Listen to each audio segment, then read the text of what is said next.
Welcome to Chillin' 101. We hope this video helps. In this video, I will explain how to set up market profile on Thinkorswim. Open Thinkorswim and switch to the Charts tab, then load a time-based chart you prefer.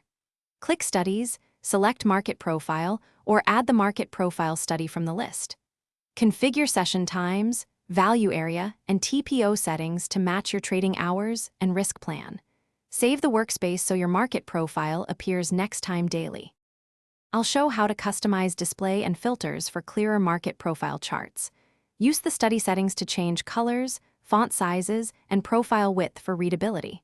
Adjust value area percentage, TPO range, and row aggregation to refine structure.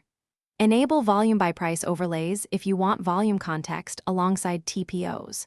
Save presets for different instruments so you can switch quickly between futures, stocks, and Forex profiles during active sessions and timeframes. If you're finding this helpful, please subscribe and like so I can make more concise guides.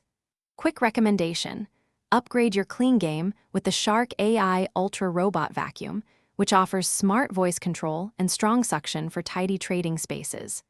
It saves time so you can focus on charts and trade setups. Check the description for the link and other deals, and right now let's get back to the video.